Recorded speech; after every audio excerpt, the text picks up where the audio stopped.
essa legislação tem um aspecto positivo, né? Porque a gente precisa dizer o seguinte, que o juiz de garantias, ele vai até a oferecimento da denúncia.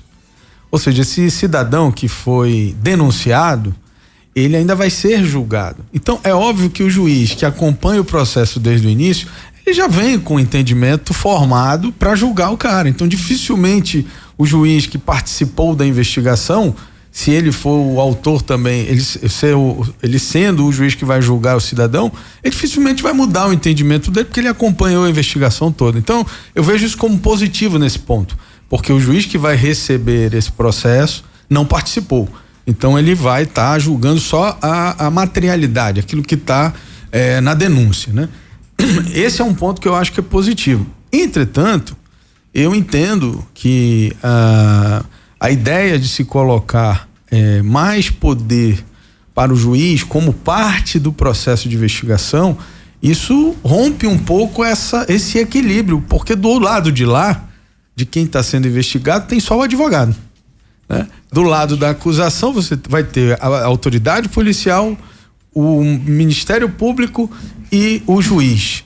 Como é que você equilibra, doutor? Como é que você equilibra essa força, que é um momento importante, porque assim, a gente tem que entender que o momento da investigação é onde se produzem as provas, né? Então ali você tem que ter muito cuidado, e aí eu repito o que a Paula falou com relação à Lava Jato. A maior crítica da Lava Jato nos últimos anos não foi o que ela resultou, foi exatamente a forma como ela foi conduzida, exatamente muito em cima dessa ideia aqui, né? Do Ministério Público, de você induzir a produção de uma prova, você prende a pessoa antes, sem ter nada contra ela, com uma autorização judicial, para ela produzir, né? Vamos dizer assim, o crime de alguém, e aí você poder acusar a pessoa. Quer dizer, é um negócio que é quase como a mão pesada do Estado em cima de um cara que não tem muita força. Gerou nulidade de vários processos depois, né? Exatamente. A gente no direito penal, a gente tem um princípio que se chama de paridade de armas. Então, quando o juiz não atua preservando essa paridade de armas, ouvindo unicamente um lado, que seria o lado da acusação, a defesa fica em desvantagem.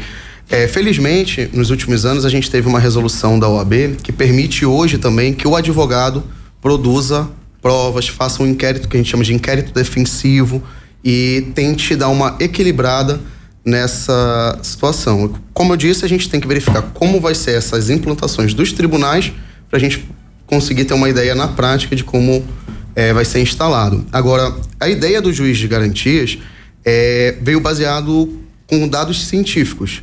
A psicologia jurídica foi feito longos estudos, são estudos americanos, de cabeça eu não vou saber aqui me recordar o nome certinho, mas depois eu posso enviar para vocês. E que quando um juiz, por exemplo, defere uma busca e apreensão dentro de uma residência, no momento que é feita a busca e apreensão, as provas que ele analisa, ele busca validar aquela decisão que ele tomou anteriormente. Então, por exemplo, se eu deferir a busca e apreensão, o meu próprio psicológico vai fazer com que eu queira confirmar essa informação, que eu queira achar evidências dessa confirmação. E é por isso que a gente diz que ele fica contaminado pelo processo, que lá na frente precisa de um outro juiz para avaliar essas mesmas provas e... Se elas realmente provam algum crime, né? Crime, exatamente. Porque na cabeça assim, dele já é, né? Isso não se deve ao fato de ser um juiz despreparado, isso é um fator humano. Então é humanamente impossível que você esteja imparcial nessa situação.